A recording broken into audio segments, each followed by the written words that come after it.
Um, and his work, his contribution is going to help us to frame what's happening in Gaza and in Palestine through that context of international law. And we're also delighted to have Senator Alice Mary Higgins. Alice Mary is a progressive independent senator with decades of experience in policy and advocacy across areas of equality, environmental concerns, human rights, and so on. And all of this has been right the way through her lifetime as in her years in the NGO sector and subsequently as a member of the Seanad. So Alice Mary is a leader of the civil society engagement group, along with Francis Black and others, have been calling for a ceasefire in Gaza, the enactment of the Occupied Territories Bill, and recently great progress on the arms embargo bill. So we're very much looking forward to hearing from these three speakers, and I have to say that we're very, very sad that Faten Surani cannot join us. Faten is a phenomenal lawyer and advocate for human rights and social justice, and she comes from the Gaza Strip herself. Her studies in Dublin and in Galway have involved collaboration with a number of dedicated individuals in the field of international law, human rights research and advocacy. And she currently works with TROCRA on the occupied territories and climate justice programs. So we're really sorry that Faten can't join. She's not well today. And we wish you really well, Faten, and hope that you feel very much better very soon. So with those introductions in place, and we'd love to move on to our to hearing our speakers now. Um, so we're going to actually start with you, John, if that's okay. This is an issue that has attracted huge attention in Ireland for all sorts of reasons, but the aspect of international law is so key to this and really fruitful area for campaigning as well in relation to this particular central bonds issue. So we'd love to hand over to you. Thank you very much.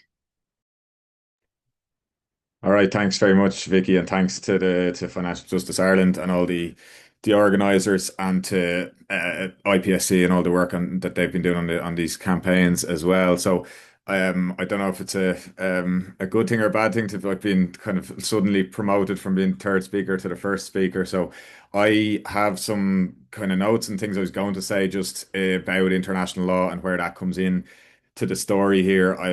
It's really an awful pity that Fatin isn't with us as well, but we wish her the best. And I was kind of assuming also that Helen would have been setting the context a little bit on the central bank Israel bonds issue and the campaign and the work that's going on around that. So I'll hopefully what I'll say will still make sense. I think people will probably be, the fact that there's so many people here and obviously interested in the issue, it speaks to the importance of it, the urgency of it, and the desire people have to understand and be able to do something about this one of many registers of complicity that the Irish state is currently kind of entangled in with the Israeli genocide in Gaza. So I'll speak a little bit to the international law context, but I'll start maybe by just putting it in the context of the overall international, like legal, international, political economy kind of relationship. Because when we talk about the law, we can't just talk about the law in the abstract, when we talk about international law and what international law says, we can't talk about that separate to and without kind of understanding the other legal frameworks and regimes, which here when we're talking about questions of the relationship between Ireland and Israel, we have over in this context we have overlapping legal regimes. We have the Irish legal system, we have the European Union law and institutional system, and then we have public international law. And because Irish law and European Union law are more immediate geographically and closer, more directly enforceable in the Irish courts, public international law tends to often get left aside or left to last. And so even when it comes to some of the most like existential and essential and absolutely non-derogable obligations, things that we can't have. There's no grounds for the state to say that it can avoid or suspend or make an exception to the things that the state has signed up to under international law. to prevent climate catastrophe, to prevent genocide, to end all forms of slavery and apartheid and colonial occupation and so on. Some of the highest and most kind of important aims of international law and justice. And yet, ultimately, when it comes down to it, they are treated as optional or avoidable by the state, particularly when it creates an awkward situation of having to confront international capital or the capitalist markets or the European Union hierarchy. Uh, and so I will talk about some of the specific international law obligations and elements that are relevant to, whether the central bank should be approving the Israel bonds or not. But just since we're talking about, in this wider context of financial justice and um, the campaign beyond just the legalities, I think is important to situate things in that context, right? Which is that the Palestinian struggle is not just a struggle for legal rights or human rights or a better humanitarian protection for Palestinians. It is also a struggle against imperialism and against capitalism in many ways, against ecocide and destruction of nature by fossil capitalism. And so when we talk, that's why we talk about Palestine as a litmus test or as this compass for the direction of our moral and political commitments more broadly about Palestine as a cause for all of us, as well as most obviously and fundamentally for the Palestinian people. And so, because of the particular role that the Israeli state plays in the bigger complex of Western imperialism in the Middle East and the circuits of capital in some of the most important sectors of global trade and global capitalism, so in the tech sector, in the pharmaceutical sector, in the weapons industry, obviously, as well as the types of financial and bond markets that we're talking about today. So we have to think, about Ireland's role as such a central actor for such a small country in those, pretty much all of those sectors or markets I've just mentioned, apart from weapons manufacturing, right? So why is it that the Irish state, which is the 120th state in the world by population size, depending by which data you go on, is either Israel's fourth largest or even Israel's second largest export market, right? And so there's important questions there about the relationship in the tech sector and particular forms of trade. Why is it that after Brexit happens, when Britain is no longer able to serve the role of approving the Israel bonds prospectus for sale in the European Union, why was it that the Irish state was the next natural choice for to do this for Israel, right? And so it's because of the political economy of the Irish financial system, the comprador capitalist system, if we want to think about it in those terms, the state's role over the last number of decades as kind of part tax haven, part conduit for the US tech economy and its circuits of capital, and the extent to which the Irish kind of establishment and ruling class is beholden to US investment and all the things that come with that. And so the state and the institutions of the state are extremely wary about disrupting that in any way. We've seen that over the last 7 years with the ongoing kind of failure to enact an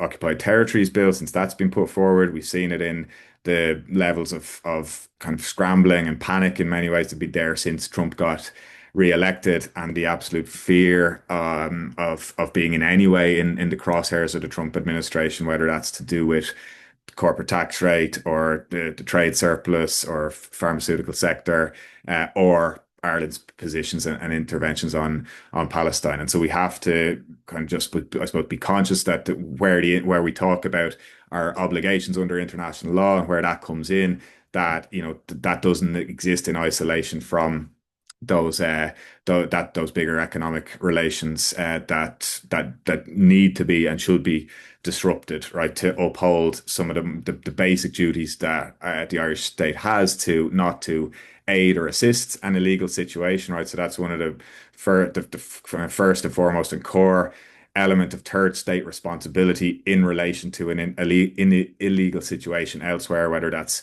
illegal colonial settlements, the unlawful situation created by Israel's apartheid and military occupation regimes in the Palestinian territories. That includes the siege and the blockade of Gaza for many years, as well as the escalation of all-out genocidal war in the last couple of years, right? So there's a specific obligation not to aid or assist that illegal situation in any way. Then there's separately a specific duty not, to prevent genocide. But the Genocide Convention is about preventing and punishing genocide, but the part that's relevant here is about preventing genocide, doing anything that the state has the capacity to do. And when the International Court of Justice talked about what is the third state responsibility to prevent genocide, when they were looking at this in the context of the Serbian genocide and cases brought by Bosnia and Croatia against Serbia, they spoke the judgment talks about how your capacity, the nature and the extent of your obligation as a state to prevent genocide elsewhere is commensurate with your capacity to do so, the type of relations that you have with the offending state that's carrying out or at risk of carrying out or perpetrating the genocide. And so, obviously, if you're selling arms to that state, you're extremely liable and obliged to intervene in ways to halt that trade and to stop. If you have a significant political relationship and influence over the genocidal state, you have to use that in every way possible. And equally, if you have certain trade relations or economic relations that are feeding into that possibility of genocide being perpetrated, you have to pull those levers that you can to prevent it, right? So I'll come back to specifically the duty to prevent genocide, but just on the first kind of what broad obligation not to aid or assist an illegal situation. I'll just say a couple of words about that. I haven't quite been keeping an eye on the time, so Vicky, just tell me if or when I need to stop talking, but I'll try not to go on too long because I'm conscious of having time for the other speakers and the discussion, obviously. So, but just on that question of the what does it mean if Ireland has a duty not to aid or assist an illegal situation, and where does international law relate to, for example, obligations that the state may say it has under European Union law, right? Because this is part of the discussion here. The central bank and the government are saying their hands are tied and they can only go so far because of the nature of the European regulations of this sector. And there is a very clear analogy with the occupied territories bill here, which from the outset, the main argument that Fine Gael particularly and the succession of governments that they were involved in were saying was that the occupied territories bill would be restricting trade. Trade is a European Union competence, not a national domestic competence, so we can't do anything on this, right? And that was that was the argument from 2018 when Alice Mary and Francis Black and their group first brought the Occupied Territories Bill legislation forward. And I actually wrote a submission into the Shannon at that time with Tom Morenhout, who's an international economic lawyer, and we were just looking at this in the context of what are the public international law positions and obligations that are very clearly require the state not to trade in any way with illegal settlements, and that's an absolute minimum. And actually, it should be going further than that. It's not just about trading with the settlements themselves. It's also about any trade with Israel writ large, or with the Israeli state, or with Israeli territory that in any way feeds into or supports the occupation regime or the apartheid situation. And so we were presenting that as primarily the public international law arguments. We mentioned a couple of the European Union law jurisprudence as well, but there was some of the more qualified European Union law, EU law experts who wrote their legal opinions at the time. And so it was all, from a legal perspective, very clearly articulated what the grounds are for doing this, that it is permissible under EU law, that there is permissible exceptions to the general rule about trade competence at a central level, that Ireland was permitted to do this under European Union law, and not just permitted, but actually obligated and required to do it under international law. And so nothing substantive has changed on that since 2018. The international law framework is exactly the same. Any of the legal advisors in the Department of Foreign Affairs or the Attorney General's office would have known that from, going back that time. We know now that the original Attorney General's advice on this omitted some of the most important decisions and jurisprudence in from the EU courts, which make clear that it would have been permissible for Ireland to do this. And so nothing has changed really since then. Illegal settlements are still illegal. The situation in the occupied territories is still an unlawful situation of apartheid and occupation.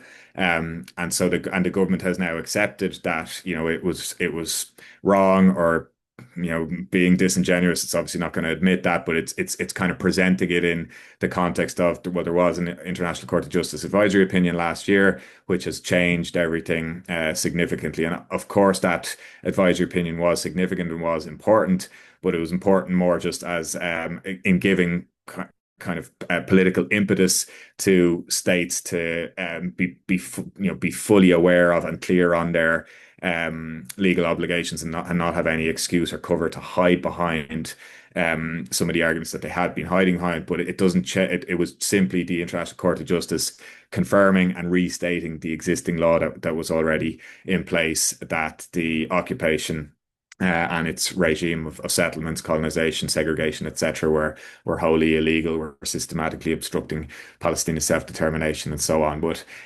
even since then, although the government has said it's a game changer, it's still obviously been prevaricating on what it does about progressing and how it's going to progress the occupied territories legislation. And we've seen, but I suppose what it points to, the fact that it's taken, and it's obviously shameful and outrageous that it's taken a year and a half of an ongoing genocide and some of the largest kind of mass mobilizations in the history of the state to get the government to even start moving on this. But that is, I suppose, the nature of conservative politics. And it was, it's the same kind of conservatism and deference to the EU, deference to financial markets that applies when we're talking about this question of the Israel bonds. And so I think, but it's important to, I suppose, state that this was something the government tried to present for many years and has now been forced to accept that wasn't the case. And it's ultimately this very similar situation with the Israel bonds. They're presenting this very limited, narrow argument about the technical requirements for a prospectus under EU law and what that needs to be, but it's this very narrow technical reading, one area law that's zooming that small element of one legal framework and leave out of the picture this massive elephant in the room of occupation that's illegal under international law, wholly illegal and destructive war that's been going on, the unfathomable genocidal atrocities that we've been seeing, that the Palestinians have been subjected to for 600 days now, and they're all of the responsibilities of all UN member states and all states for something as basic as taking action as they're legally required and bound to do to prevent that. And so I just like there's been a lot of discussion about this, obviously, and what some of the international treaties or international court decisions mean for Ireland's responsibilities. Just what I would just since it's fresh in my mind, we did submit a letter to Micheál Martin last week. It was signed by more than 400 Irish lawyers, barristers, solicitors, and legal scholars, a very significant portion of the Irish legal profession. And in that letter, it was about the government's continuing failure to uphold its own obligations under international law. And so the letter said, we demand, as one part of many, we demand that the Irish government review and report on existing trade and economic relations with Israel, including the issuing of bonds by the central bank, to ensure that these do not contribute to recognising, aiding, or assisting the unlawful situation created by the continued presence of Ireland in the occupied Palestinian territories. And so that's, like I said, a significant cohort of the Irish legal profession, which is ultimately still quite a conservative sector, and they are saying, this will be one of the minimum requirements that the government has after the advisory opinion. And many people will be aware of this. There was a General Assembly resolution in the UN to put the advisory opinion into kind of political motion for action that sets out a whole load of things that Israel and UN member states have to do to give effect to it. Ireland co-sponsored that resolution and voted in favor of it. And that specifically called on states to take steps to prevent trade or investment relations that assist in the maintenance of the illegal situation created by Israel in the occupied Palestinian territory. And so that I would say clearly, something like being the designated approver and facilitating the purchase of Israel bonds for that form of investment in Israel and its bonds and its war economy, essentially, that is a form of investment relations that the Irish state is overseeing. We have an obligation to take steps to prevent any investment relations that assist in the occupation. And so, clearly under the International Court of Justice decision, the UN General Assembly's own wording, that obligation is there. That's framed broadly about the illegal situation in the West Bank and Gaza. Then we also have this specific duty to prevent genocide, which I can say a couple of words about now if there's time, Vicky, or if you want me to stop, just tell me. No, it would be great to hear that, John, before we hear from Helen and Alice Mary. Okay, yeah. So, Thank you. so just on the question of, I won't go into just this ongoing case at the International Court of Justice. People know about where South Africa is accusing Israel from, 3 months into the war since October 2023 of perpetrating genocide. It's been going back and forth in the British courts and the British Parliament even the last week, with the case they are trying to get the British state to stop selling F-35 parts to Israel, and there's still, somehow, state lawyers trying to make the argument, and it's this absurd circle that they're in the British context, where the government is saying it's not our place as the government to decide whether genocide is being perpetrated or not. That's a question for the courts to decide. But then when there's a case going on against them in the courts, they're saying, actually, no, the courts can't decide. It's not the appropriate jurisdiction, and they're trying to avoid having to make any finding on genocide or on war crimes at all, because that would mean that they know that would mean they are obligated to stop selling arms and weapons parts to Israel. But whether you agree or don't agree with the legal argument that Israel has been perpetrating genocide since October 2023, which there's a strong body of evidence and legal authority to support that case. Even, at the very minimum, there's the risk of genocide being perpetrated, and the duty to prevent genocide kicks in as soon as there's any risk of genocide. And so all states were put on notice of this from the outset. On the 15th of October 2023, there was a statement issued by 800 scholars of international law and genocide and Holocaust studies, leading specialists in the world on this issue, warning of genocide unfolding at that point already in Gaza. 4 days later, the 19th of October, a group of UN special rapporteurs, so some of the UN's main human rights advisors and experts, issued a statement sounding the alarm about impending or unfolding genocide. And since then, and so that's from the very first 2 weeks, and since then, the UN Committee on the Elimination of Racial Discrimination issued a warning under its early warning procedures in December 2023. And that was the same month that South Africa filed its case against Israel. And we had the ICJ provisional measures orders in January, March, and May of 2024, all finding it plausible that Israel was perpetrating genocide. And so there's clearly an obligation on any member state party to the Genocide Convention to act in, like I said previously, with whatever capacity and influence they have to prevent genocide. And so that would include, again, I think clearly in this context, the Irish government and or the central bank reviewing and suspending the approval for the Israel bonds. The argument that this is, only all we can decide on is whether the prospectus ticks the correct kind of technical boxes to be offered in the European market is completely disingenuous, and leaving aside, the much bigger and more essential obligations that the state has. The central bank is a state institution. It's an organ of the state for the purposes of international law. And, when we think about how sometimes these relationships go on the other side of it, there's oftentimes international sanctions regimes are targeted against central banks of offending states, so whether the Syrian central bank or the Iranian central bank, when sanctions are being imposed, precisely because it's understood that the central bank is an organ of the offending state in that context. And so they do, central banks do have responsibilities to comply with the norms and obligations that the state has under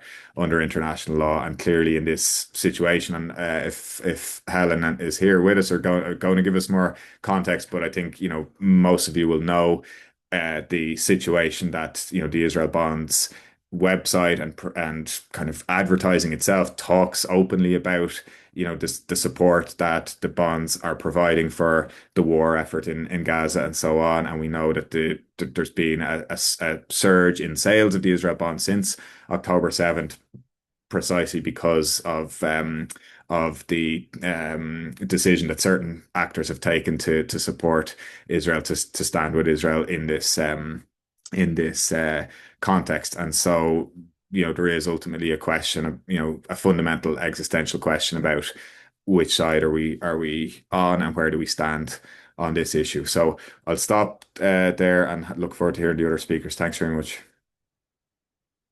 Thank you so much, John. That it really helps to have that international context, and in spite of all the hand wringing and feigned helplessness, I suppose, that we often hear, that nothing can be done because of that hands are tied. Basically, you state so clearly our international obligations still stand. Helen, it would be really welcome. I know there were gremlins that were keeping you out, so that we didn't get to hear from you in the order that we expected. But thank you so much for making it through and getting here. So in responding to that, I suppose, Helen, that despite the protests of the central bank and the government, the obligations to halt this facility that the central bank is offering. Maybe you'd like to sort of fill us in on what the campaign is addressing, how you've been working, how the campaign is progressing, and where you see it could be taken from here. We will, of course, be sharing at the end ideas for action that you already have there as part of the IPSC wider campaign. So we'll be sharing those at the end as well. But if you'd like to bring us all up to date on the campaign. Okay, thanks very much, Vicky, and apologies to everybody, and thanks to Dara for actually getting me in. So yeah, and thanks to Financial Justice Ireland for organising the seminar. Just to start, I think it's important to say that aiding fundraising in genocide is deeply wrong, and it's morally reprehensible and legally in violation of all international law. And I know John has gone through that very, very well. And yet we have the financial system allowing it, the Central Bank of Ireland defending it, and the government essentially abdicating all responsibility. The central bank is the pivotal enabling cog in Israel's fundraising machine in Europe. It's acting as the home country for Israel bonds, and it's regulating them, essentially authorizing them for sale. And the fundraising that's happening is significant. The most recent research, which comes from Profundo, which is a group in the Netherlands, is that sovereign bonds with a total value of 19.4 billion were issued by Israel between October 2023 and January of this year. And of that over 19 billion, 4.5 billion was raised in Europe by Deutsche Bank in Germany, which is 2.5 billion, and by Paribas in France, 2 billion. So the Central Bank of Ireland was responsible for 4.5 billion being raised in just 16 months of the genocide. And of course, that fundraising has continued since January. And just like to mention that the two activists and two comrades in Belfast were arrested yesterday for just protesting outside Barclays Bank, which is one of the 7 banks which are fundraising for genocide, for the simple fact of standing outside the bank saying children are starving in Gaza, stop funding genocide. In August last year, when the central bank was considering renewal of the bonds, we were 11 months into the genocide, and as John has said again, it was clear that genocide was happening. The alarm had been raised. the advertising, the site that promotes the bonds, were advertising with the slogan, "Stand, Israel is at war, stand with Israel."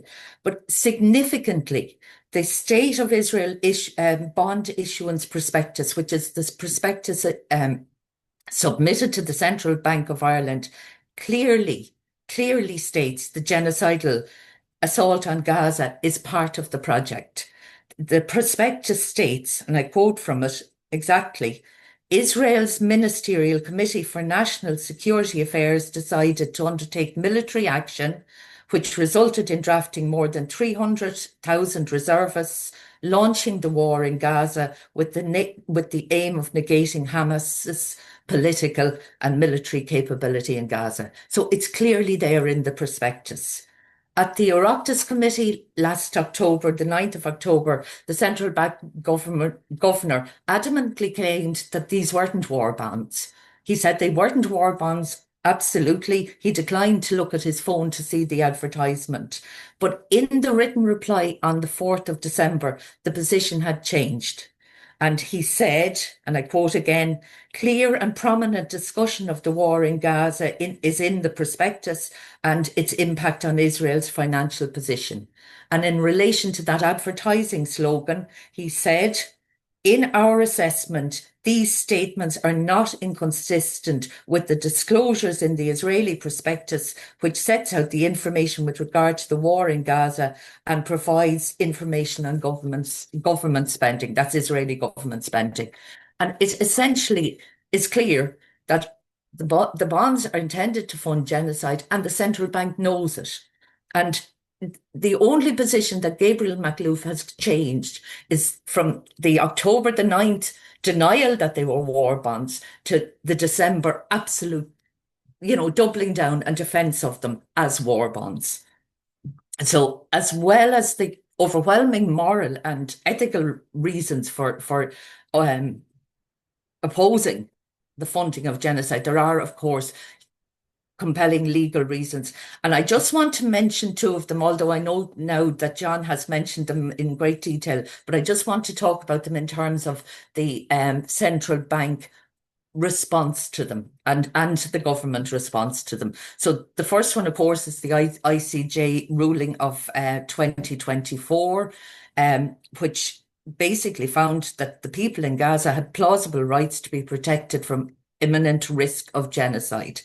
And, again, as John said, the obligation to prevent genocide starts with knowledge that genocide is occurring. So there were warnings, obviously, from October, but the ICJ ruling of 2024 basically sort of rings the alarm bell without any doubt for the world community. And Ireland is obliged under the Genocide Convention to take all measures that can possibly take to prevent genocide. And that means, at a minimum, stopping the funding of genocide through the sale of Israeli bonds. Obviously, it means stopping the use of Shannon, the overflight of Irish airspace by planes carrying munitions, the export of dual goods. All of these things are the minimal requirements under the Genocide Convention. And the second ruling, of course, the July Advisory Committee, which found that Israel is committing the crime of apartheid and that the entire regime of military occupation is illegal and must end immediately. And the important thing, of course, about that ruling is that third states and institutions, and that, whether the Central Bank of Ireland likes it or not, includes the Central Bank of Ireland, must do all in their power to bring this illegal situation to an end and to ensure Israel complies with international humanitarian law. And of course, fundraising for genocide is in breach of that. So the position of the central bank to these rulings has been, and it was outlined in the response to the Joint Oireachtas Committee on the 4th of December, and I really would urge people to read that ruling and to see just how bad the response of the central bank is. The response in relation to those two rulings is just to entirely ignore the ICJ ruling of plausible genocide. to ignore it in its entirety.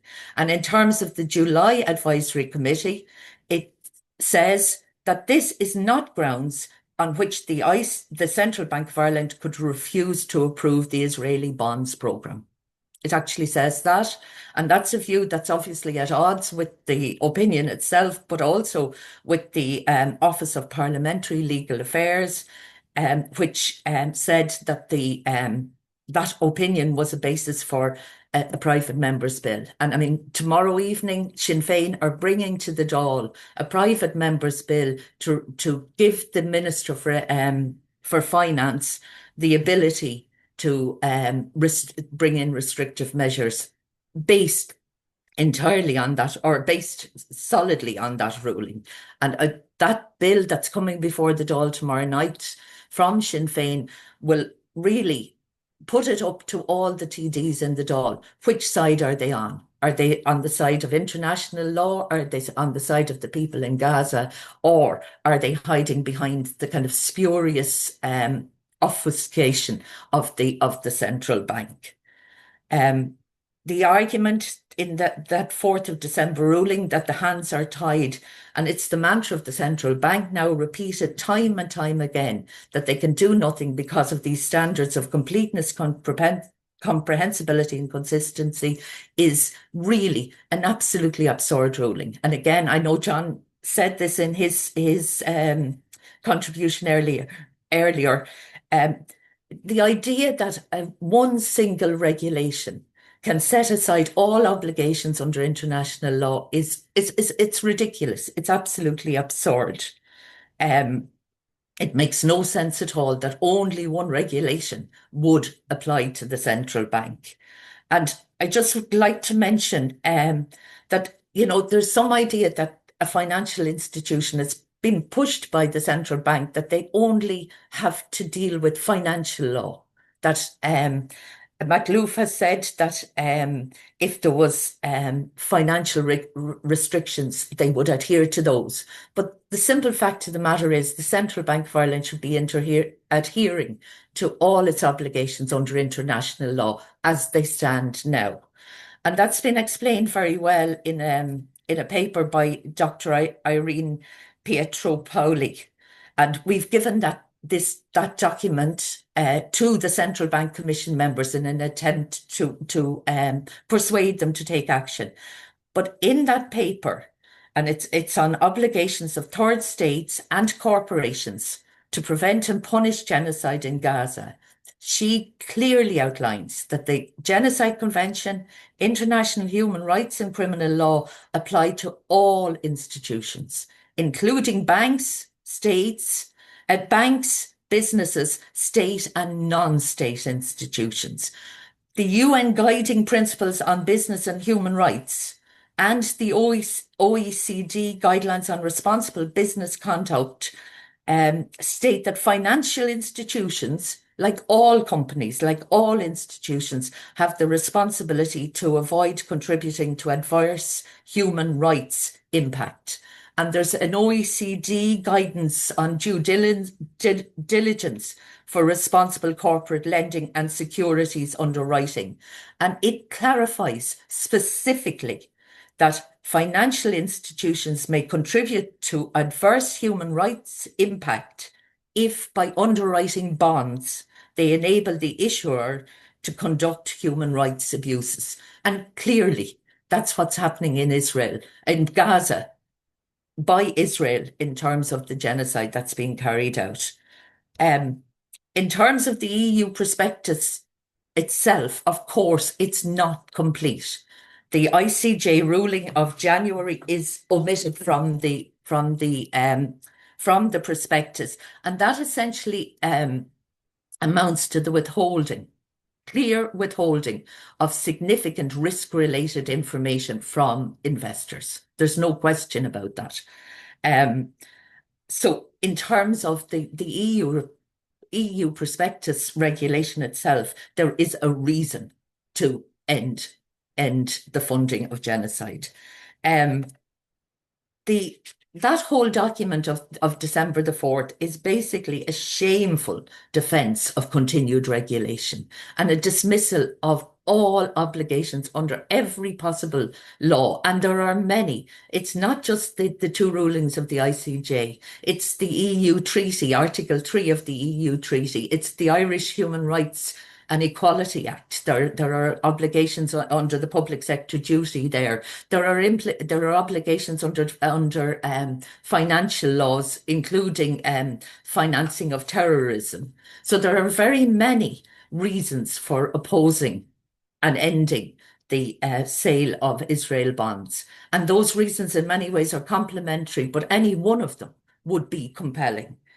The statement that Oireachtas, the response to the Oireachtas Committee, the 4th of December one, concludes with the statement, and again I quote, "It falls outside the competencies of the central bank to make a determination of genocide under the convention." And it says the referral to the ICJ, which was also mentioned earlier, includes an allegation of genocide. And really, the arrogance, absolute arrogance, and the lack of knowledge displayed in that sentence, claiming that they don't have the competency to determine genocide, as if anybody is asking them to determine whether genocide is carried out or not. It is simply the fact that what everybody is asking them to do is honour their obligations under international law, and the fact that the ICJ has declared there is plausible genocide and therefore they should not be assisting it. The position of the government is equally appalling. And again, to quote Pascal Donoghue, he said in the Dáil, "How the central bank discharges its duty is so important to our economy and to the financial markets it regulates, in turn for the benefit and stability of our economy, that he will not interfere." So he is setting financial stability as he determines it above the rights of the people of Gaza to actually live. Both the central bank and the government have the responsibility to end complicity in genocide, and either or both of them could end it immediately under the obligations under the Genocide Convention.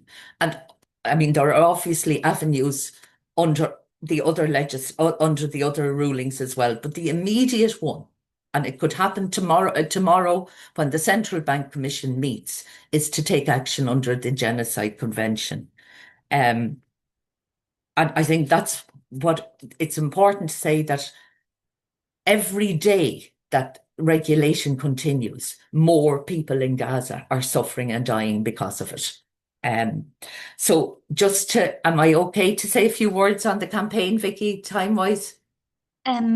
Maybe just briefly, Helen, it would be great to hear about the campaign so that we have time to hear Alice Mary and questions. I know that, John, you have to leave us because you have a train to catch. That you have to leave at 1:45, but hopefully we'll get a question from you as well. Thanks.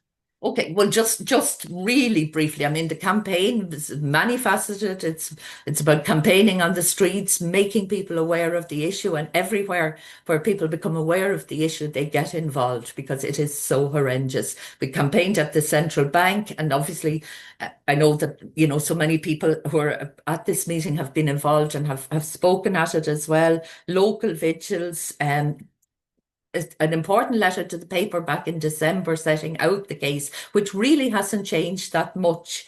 The argument is very strong. Recently, Dublin City Council and Kerry County Council passed strong motions calling for the end of the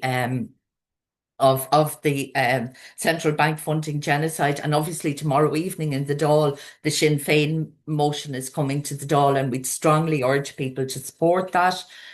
We've been involved with the workers in the central bank, leafleting them, having an information meeting. And I'd like just to let people know that the Unite Committee in the central bank have written to the governor of the central bank at this stage, outlining the opposition of members in the central bank to what's going on. And we're taking legal action. We've submitted a criminal case to An Garda Síochána against the criminal complaint about funding of genocide. And just finally to say, we have written numerous letters to the members of the central bank explaining in very great detail why they should take action. And basically those letters and the letters of all the people and all the organisations have been basically stonewalled, and we've received just a letter saying, refer to the 4th of December document, basically. Okay, thank you. Thank you so much, Helen. Those are really pressing issues that you're raising, and some questions have appeared for you in we will have time for questions, to address questions later, but some of them are very particular about looking for the names of documents and names of banks, and please feel free if you want to respond to any of those directly into the Q&A tab. Alice Mary Higgins, thank you so much for being here. And as somebody who straddles both the activist NGO aspect of life and as a legislator that is working within the system as well, we're very grateful that you're here to share about the initiatives that you've been involved in and where you see opportunities to apply pressure to bring about these changes that are so needed. So perfect. I think John has given the international law, and indeed Helen, very, very clearly. And we'll come back to it in a minute. Maybe I wanted to just give a tiny timeline of how it is within the Oireachtas, and also maybe just come back a little bit on the EU regulations themselves as well, even though, as they say correctly, John and Helen have emphasized these are absolutely subservient or must answer to the international law and international law obligations. But it's worth looking at both, I think, just to see. So effectively, for the timeline on this, when this issue was raised originally, again with the governor, when he spoke to the Oireachtas Committee in October, he, despite the fact that we had signaled that this was an issue that we were concerned about, and the central bank had been coming out with a one-line answer. A single one-line answer was appearing in the papers. A single one-line answer seemed to be what he had actually brought to the committee, believing that would be sufficient. And the single one is, our hands are tied because of the EU regulations. And as long as something meets these three standards of comprehensibility, completeness, and consistency, then we have to sell it. And that was kind of more or less the one line that we were being given. So in that committee meeting, where we began to unpack and say, well, let's talk about your specific powers under those EU regulations. Let's go into the detail of what it means in terms of consistency, in terms of comprehensibility, in terms of, and all of the various other powers, because, and this is a core part, those EU regulations, the purpose of them is not to kind of create obligations of service to the seller. The purpose of those EU regulations is meant to be that the competent authorities, so here in Ireland, that's the central bank, have a duty in relation to the protection of a potential buyer from risk and from inappropriate risk, and to ensure that that's why kind of completeness and comprehensibility, these are some of the pieces that are applying, but there is so much more in that. So I'm coming to this, of course, I'm going to come back to the international law piece, which is the most important part. But why I think it's important is to point that in the very line that they first used, I believe that these bonds and the behavior of the central bank does not stand up. They are not even fulfilling their obligations under these EU regulations that they claim are tying their hands, which they're not. So, and one of the key points is on comprehensibility. We had the governor of the central bank come into us and tell an Oireachtas committee that these were not war bonds and not to do with the war, and that he wasn't aware of the advertisements that suggested they were war bonds. Only to have a massive pivot in that, as Helen has outlined, in December, in the written response, which came later, where he says, okay, not only are they war bonds, but that's fine, and that's completely consistent with everything, and he's completely happy with. But like, if you take those three pieces of consistency, comprehensibility, and completeness, either they're not comprehensible if the governor of the central bank, whose job it is to do these things, somehow wasn't able to comprehend and understand that these were war bonds. And they're not consistent if these advertisements that are talking about very open language, very clean language, which we pointed out then, which is around this is how you support the war. Like, this is the language, I had it, but I mean, I'll go into the quotes of but the language is explicitly clear. This is your unwavering support for Israel. This is your support for the, for at a time of war and conflict. This is how you contribute. So that language was very clear. And again, but what's not in any of those advertisements, and this is what we kind of come to again, what's not in any of those advertisements is any mention of international law, is any mention of either International Court of Justice opinion or ruling, is any mention of concerns in relation to the many, many other areas of international law that are potentially being breached or risked. So there is nothing in those advertisements that conveys to the potential buyer what the risks are, that buyer may in fact be complicit in the breaches of international law, that there is cases ongoing under the Genocide Convention currently in relation to the actions that are being funded. And indeed, that there have been very clear rulings in relation to the appropriateness or not of investment that contributes to the maintenance of illegal situations created by Israel.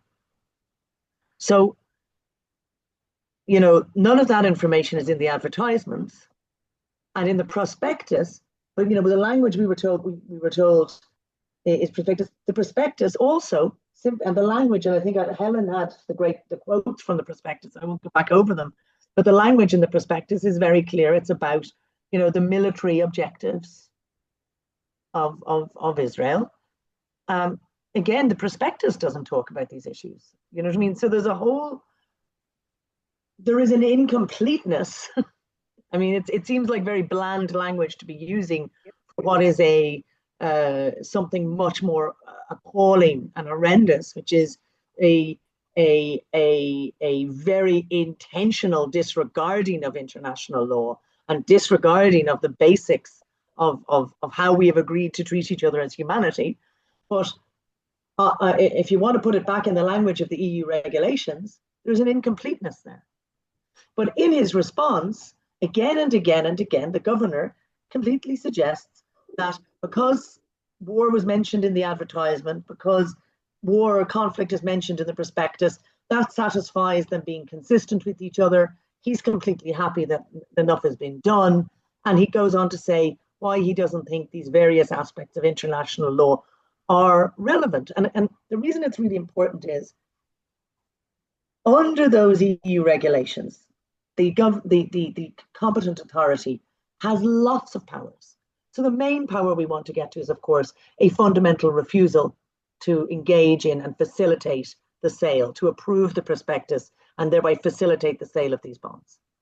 But within that, there are all kinds of other powers that the competent authority have. For example, to require more information, to investigate an issue, to suspend advertisement if they're concerned that the full appropriate information is not in the advertisements. To suspend the sale of the bonds. Like there's a whole set of small levers.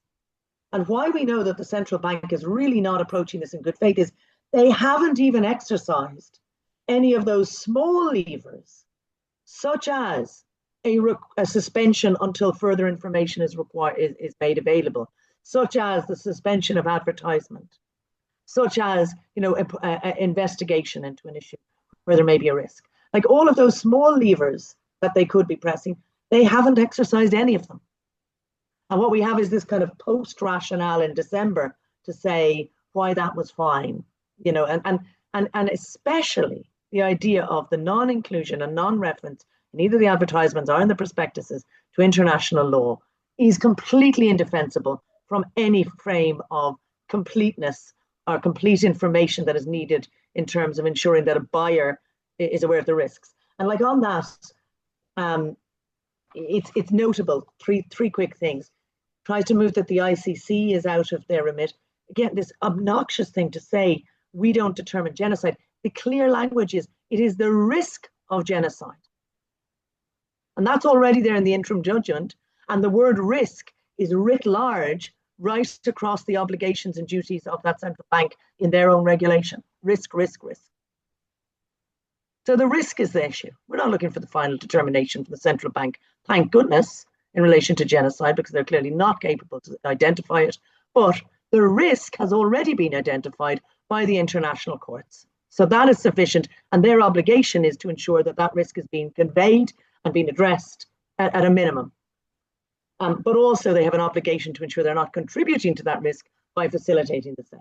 So like, there's the obligation within the regulations in terms of the completeness and consistency and all of that. And then that obligation, which is wider than the regulation, which is not facilitating this practice at all. And then in terms of the other International Court of Justice advisory opinion, the one from July last year, which John has outlined the significance of it in terms of the Occupied Territories Bill and other legislation that I'm really, we've been saying it for many years, myself and Francis and others who sponsored the legislation. But as I say, that really didn't make new law. It clarified what the law already was, right? But the quote that he included in his letter in December was quite selective. It didn't include the following sentence, which is the really damning one, which is around the obligations of member states, which includes their institutions, which includes those who act for the state, to take steps to prevent trade or investment relations that assist in the maintenance of the illegal situation created by Israel in the occupied Palestinian territories. So again, like, this is so clear. Now, again, those occupied Palestine is the West Bank, it's East Jerusalem, that really, but that principle around preventing trade or investment relations that assist in the maintenance of illegal situations is so explicitly clear. That quote wasn't used in his letter. He used another quote that was far more general. And throughout this whole period of time, I mean, it has been clear from weeks in. It's been heartbreaking. We thought it was the most heartbreaking it could ever be. Every month it feels it has got worse and worse and worse and worse, right? But, and the intention has been clear. As I say, there was no caveats for international law in the prospectuses, in the advertisements, in the actions of the Israeli state. But now the language, like, where you are now, again, and as I say, at any point, the central bank could have been saying, we want to pause, we want more information. They, throughout this period, in September 24, I think it was in June 24, like at 3 different points, they got supplementary information and never looked for that supplementary information to address the issues in relation to international law and the breaches of international law. At any one of those points, they could have been using that as a moment to try and apply the brakes. And they haven't. During this act of genocide that is taking place and during these active international breaches of international law. But now we're hearing language from Netanyahu. We will implement President Trump's plan. It's a good plan, makes a difference. And it means that residents of Gaza who want to leave can leave. Also language, the entire Gaza Strip will be under the Israeli military control at the end of the latest offensive. It's what Netanyahu has said in his conference, setting out maximalist conditions. So this is like the language of occupation and illegal occupation. It's been there throughout, but now it is explicitly, clearly the intention of the military action. Gideon's chariot is explicitly clear. It is occupation. Illegal occupation. You cannot kind of, you cannot, in any ways deny or be unclear or suggest that this is simply funding. I think the language used by Magaluf was, all aspects of the activity in the Israeli state, but it's not in the Israeli state. It's outside the Israeli state. It's in other territory that they do not own. So anyway, the language, as I say, has been clear and clear and clear throughout. The international law is very clear, but there's been as I say, and I had list, like we can list paragraph, 28 of the prospectus, the essential characteristics of the risk should be conveyed. Paragraph 40 allows that a competent authority can call a review if they have concerns about the quality of the information that has been provided. The Article 20, Section 4 required them to seek further information. Article 20, Section 5, where they find that an issuer is unwilling or unable to make changes or provide supplementary information, then they can refuse to approve the prospectus. So there's all Article 32, there's a whole set of other of these specific powers that they had within the regulation. There's a very clear language of their obligation outside. And now there's a kind of a semantic thing, which is under Article 8 of the regulations, whereby it's clear that this sets a floor. The regulations are only meant to set a floor, and that additional requirements may be set. And they're kind of splitting hairs on that, because they're like, that's additional requirements for access to trading on a regulated market. But they're like, well, we're really just approving the prospectus. So they are facilitating the trading and the sale of these bonds. So clearly, they could be advancing additional requirements in that context. And also, of course, if they won't, the state. So I'll come to just quickly what's happening next. The Finance Committee has reconvened. This letter from December, it arrived a week after I was on the previous Finance Committee. It arrived a week after we dissolved. And then, of course, I think the hope was that it would fall into the gap in between. It hasn't. The Finance Committee, within the next 2 to 3 weeks, I believe, will be examining this issue again. We will be very much going line by line through what Mr. Magalouf's commentary, and we will be demanding action. And as Helen has said, we are moving ahead of that as well to point to, if the central bank won't act, then the state must act. And the state absolutely has the right to ensure, and indeed the obligation to ensure, that same line, that they are not facilitating the risk of genocide or facilitating trade or investment that contributes to the maintenance of the illegal situations in relation to occupation. So those two obligations are there. The state can act, the central bank can and should act. And I think it'll be now around huge pressure building in on the proposals from Sinn Féin. And indeed, I would just suggest it's also going to likely to come up when Minister Pascal O'Donoghue is coming to the Finance Committee this Wednesday. Is that Wednesday or Thursday? I think it is. Stephen, is it Wednesday or Thursday? Sorry, 1 second, just confirm. I'll put into the chat the exact time when that session is. So basically, yeah, in relation to that, a lot is going to happen in the next 4 or 5 weeks. The campaigners have been amazing. I'm going to give it at least 5 minutes for people to get practical legal questions to John before he has to go. So I'm going to end there, but I'm happy to come back in. And yeah, I just want to really commend those who've been campaigning on this. It is fundamental, and the money amounts are huge. And the grotesqueness of battle-tested weapons. Because bear in mind, when they sell bonds, they're not just saying, come and support us. They're also saying, we're going to make a profit out of this. And they're inviting profiteering from military action that is entirely in breach of international law and basic humanity. Thank you. Alice Mary, thank you so much. As always, so informative and incredibly rousing as well.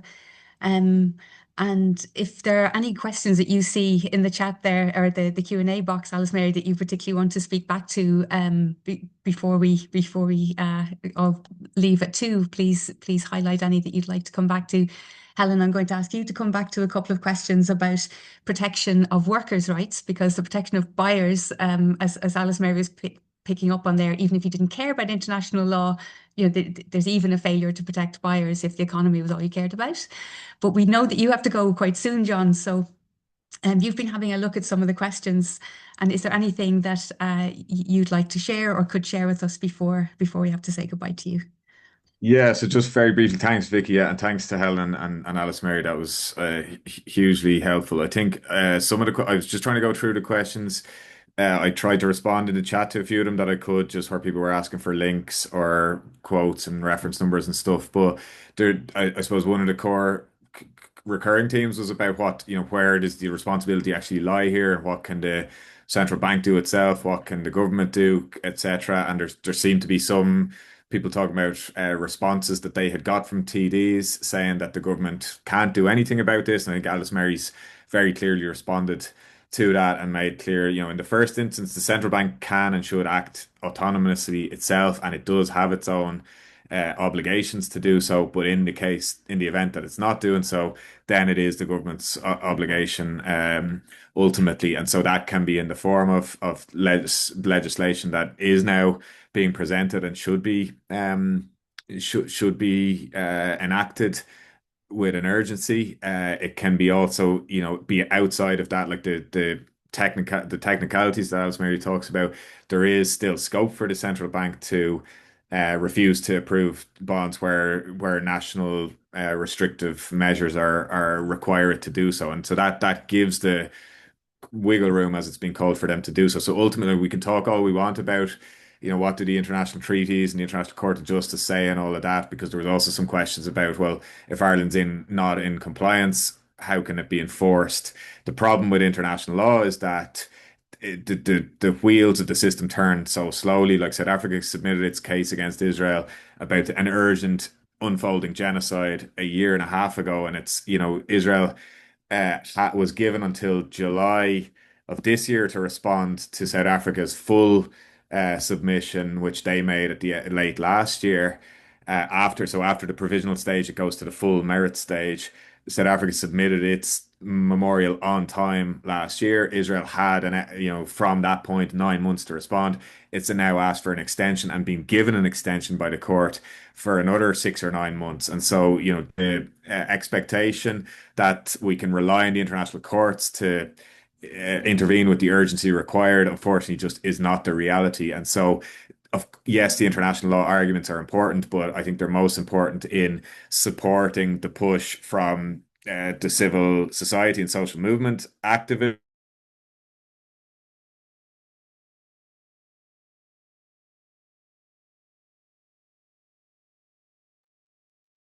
I'm not sure whether we've lost John momentarily.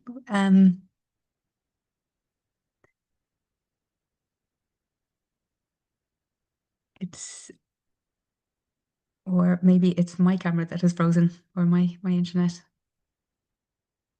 It's John's. Okay. In that case, I will just say a big thanks to John, because I know he has to leave at any minute now. He has a train to catch. So we were just really delighted that you could spend the best part of the session with us. We had you for most of the time and really appreciate it. John Reynolds from Maynooth University. He's left us some really valuable contributions in the chat there, and I'm sure we can follow up with some of the questions after the webinar as well. Compile those and share them with you all. Alice Mary, if there was anything in particular you wanted to come back to, it would be great to hear. I was really struck by, you've laid it out, the three of you have laid out so clearly that the obligations are there, no matter how much of, a denial or a defence there is even of the sale of these war bonds. But if there was anything in particular that you wanted to respond to, reply to. Yeah, I suppose maybe just, I'm sorry, I was trying to type in. So quick couple of things, practical things. One is that obviously there's the debate, Sinn Féin's proposal, which has been brought, that will be debated in the Oireachtas this week. Also, the minister will be in the Finance Committee at 3 p.m. this Wednesday, but on maybe about 100 topics. This will be one of them. But we should hopefully get a few. We'll try to get something from him on that. But we will be having a proper, I believe we're likely to see probably just immediately after the recess. So likely the weeks around the 11th or the 18th, around then is when I think we're going to get to see hopefully proper hearings and discussions in relation to this issue. I think John, just before he went, he kind of hit on the crunch of it. So the international law is really important. It's important as the pressure point that we bring on the national law and indeed national policy. So the fact is, like I say, there are choices being made constantly. So the central bank, if they were deeply concerned, if they wanted to act, they would have, as I said, started by using even the tiniest of levers. They would have said, we are calling a review in relation to these bonds because we're concerned around the kinds of information that has been provided and so forth. They would have said, we are looking to seek the suspension of advertisements because the risks in relation to international law have not been mentioned. All of these are just instantly there. So, they would have been taking those small actions, and they could. And then they could look to restrictions. And even if they said, well, these restrictions would be in relation to trading on markets, you can still be applying the restriction, even if it ends up, that it's not, even if setting the restriction sends a signal in itself, even if there isn't a way around it for the seller. But basically, on a fundamental level, what they've been really clear is they have said and they said in a letter, if there are national restrictive measures, the central bank will oblige by them, because there's loads of times when they don't sell bonds and don't do things, and it's because there's they would say, well, we've been pointed to in relation to Russia, they're not sending and things. That's because there's national restrictive measures, and so it's very clear, like that, if we need to make them, we can, and we can have national restrictive measures. Again, it was somewhat misleading, I believe, in Magalouf's letter from December. He suggested national restrictive measures that ban the sale of Israeli bonds. That's how he framed it. But in fact, the key thing is you don't need to have that. You need to have national restrictive measures that say we will ban the sale of bonds. It could be in relation to the specific ICJ judgments and rulings in relation to Israel. It can be specific in that context, but it would be, again, then it would be around these breaches of international law explicitly. Or you can say we will restrict the sale of bonds in any situation where there's a clear risk in relation to the Genocide Convention or international law or the Fourth Geneva Convention. You can put those international law parameters as a condition for Ireland through its central bank, our central bank, facilitating the sale of bonds. So, he kind of, I think, purposely put it in the way that was probably most politically difficult to do, when in fact there's a number of ways you could do it. And if it ends up applying to others who are engaging in genocide and breach of international law, and they are also blocked from selling bonds to the central bank, great. Yes. So those national restrictive measures are probably the easiest tool. They're in between the tools which are not being used properly by the central bank themselves and the international courts, is this national restrictive measure. And that's really where I think political pressure is going to be applied this week and over the next few weeks as well. Thanks. I'm sorry, and there are questions. I was struggling to try and access them, but I'm going to go. I think I'm in the webinar chat. I went into the chat instead of the Q&A. So I'm going to look at that now, and I'll add in something in writing if I need to. Sorry, apologies. No, fantastic. The wrong box. No, that's wonderful. Thank you, Alice Mary. Really appreciate it. Helen, as Alice Mary was just saying, these coming weeks are so important. There was a question that came up in the chat there from Kira that was asking, are there any other campaigns, globally that maybe, can inspire us in this regard or offer sort of ideas about how to agitate? So that's just there in the mix to say that. But just it would be great to highlight some of the activities that are coming up. So I know there's a protest tomorrow, and if you wanted to let us know about that. There's you're going to be in Malahide at the IDEA conference on Wednesday, because there's an action there again in support of the Stop Funding Genocide campaign with the development education community. But why are these next 90 days so pivotal? What is it about these coming few weeks and months that make it such an important time in this campaign, Helen? Well, I think every day is really important, and the campaign is really gathering momentum. Internationally, actually, there's the Jewish Voice for Peace campaign in America against the bonds, which is a really strong and very powerful campaign, and we're linking in with that. There's also the campaign against Barclays Bank in in England and in the north to stop them selling the bonds. And obviously in Europe, there needs to be much more action in terms of stopping the sale of bonds through Deutsche Bank and Paribas. And again, we're working on that and looking to link in with campaigns there. I mean, it's the central bank here, it's the particular issue of enabling the sale, but the sale of the bonds is an issue worldwide. And I mean, absolutely right. We've got to build and keep the pressure on. I noticed another question in the bank about protests. I mean, we will be keeping the protests at the central bank going as strongly as we can. The emphasis is very much on showing the level of support and abhorrence for the campaign to stop the campaign. The other thing people can do, though, is take the issue into their own organisations, into their trade unions. There's good, strong support there already, but it's important to talk about it at branch level, at district level, in every union in the country. We're working with on getting motions to councils. Dublin City Council and Kerry Council unanimously voted to end the sale of the bonds. And obviously, as Alice Mary says, in the Dáil, things are moving very, very much through the Finance Committee, the Sinn Féin motion. And there's also an agreed emergency motion that would just simply call for the end of the bonds and put the obligation on the government. It's just worth saying that as well as the option for the government to introduce measures, they also have the ability to say to the Central Bank of Ireland right now that under the Genocide Convention, they should not be selling Israel bonds. The central bank isn't independent to commit crime, right? The independence of the central bank is to do with financial matters and independence from the Department of Finance. But it is not an independence that gives them the right to be complicit in genocide or to commit crime. And that's essentially what they're doing. And it's quite important that we keep saying that and that we're clear and logical about what we're doing. There was also a question I noticed in the chat about judicial review or injunction.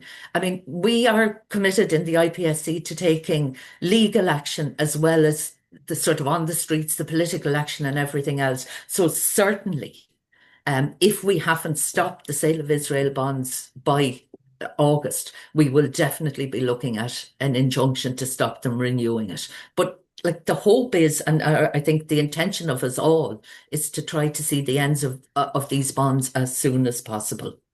I think they were the only questions that I saw in the chat that referred to me, but if there's anything else, let me know.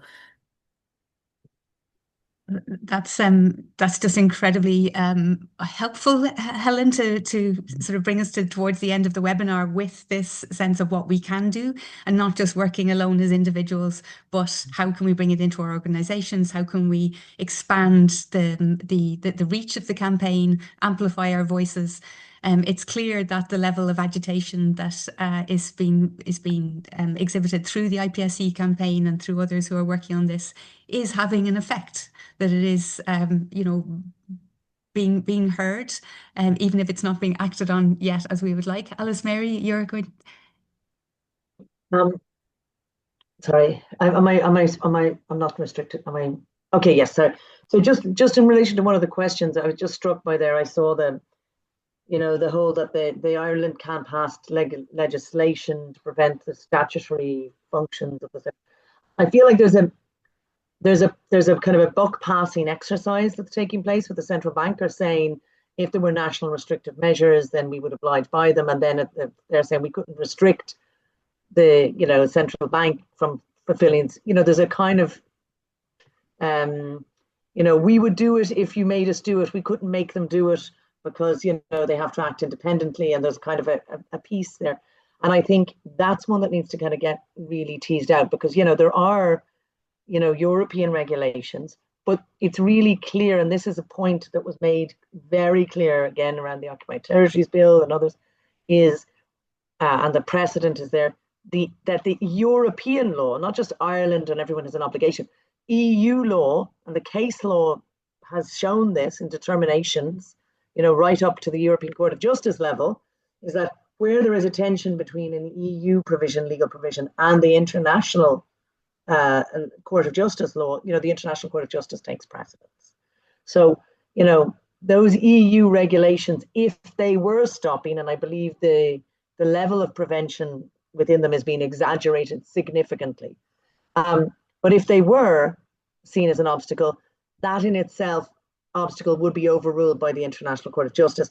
And that's why if Ireland took action in relation to that, and again, these regulations, they're transposed then into Irish regulations. Like that's how we've transposed these EU regulations. So there is scope for Ireland to be very clear in its interpretation of those EU regulations. But then separately, the national restrictive measures are there and clearly there.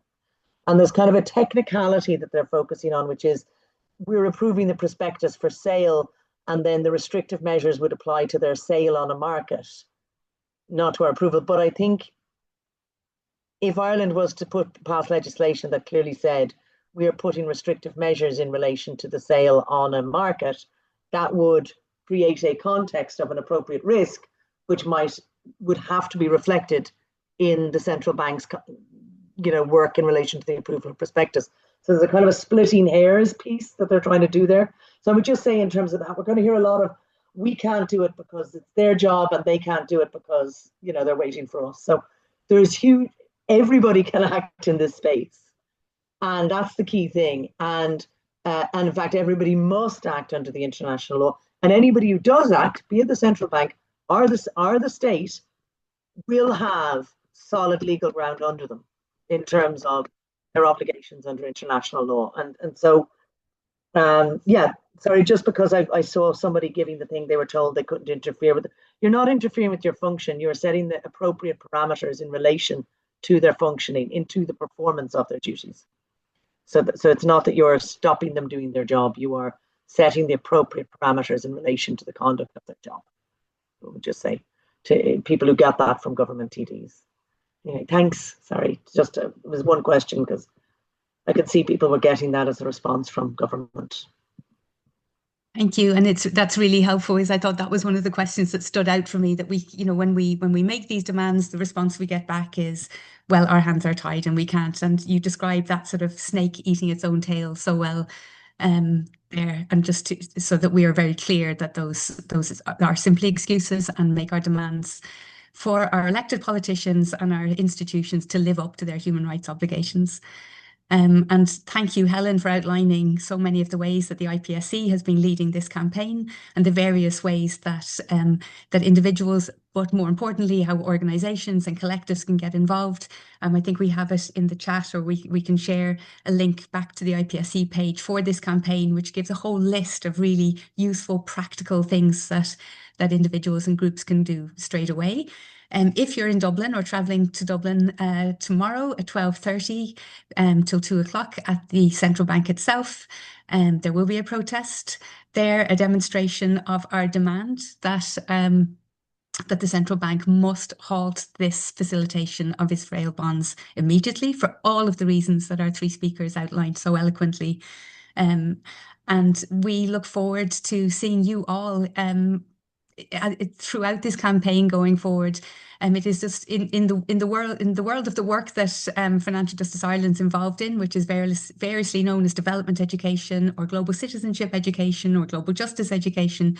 We often kind of have this catchphrase of linking local and global issues, and taking solidarity action. And it's hard to imagine a more pressing local global issue or a potentially powerful and meaningful solidarity action than this particular campaign, where this tiny little country on the edge of the Atlantic is performing an absolutely outsized role to facilitate the funding of genocide which is taking place, which has been identified by a whole range of sources as genocide, and is taking place with absolute impunity. And we see that same quality of impunity from our own many of our elected representatives and state bodies, a kind of impunity that they feel that they are, not obligated to uphold international law, when in fact they are. And as in so many cases, thinking back to the Dunn Stores strikes and so many other really proud initiatives that people have become involved in Ireland, it is people that lead them. It is always people that lead them, and push for those changes and push for the kind of progress that Alice Mary and Helen and John outlined for us today. And it says so much that so many people signed up for this webinar and gave their time and are all working in your own ways on this as well. Thank you so much for joining us. Massive thanks to Dara, who put so much work into making this webinar happen, and to Thomas and to Hilary and to Fahad as well for being here as our artist in residence. What a wonderful initiative to have as part of a webinar. Thank you all. We look forward to sending out a link to the recording, and perhaps see you tomorrow in Dublin outside the Central Bank. Take care. Thanks very much. Thank you.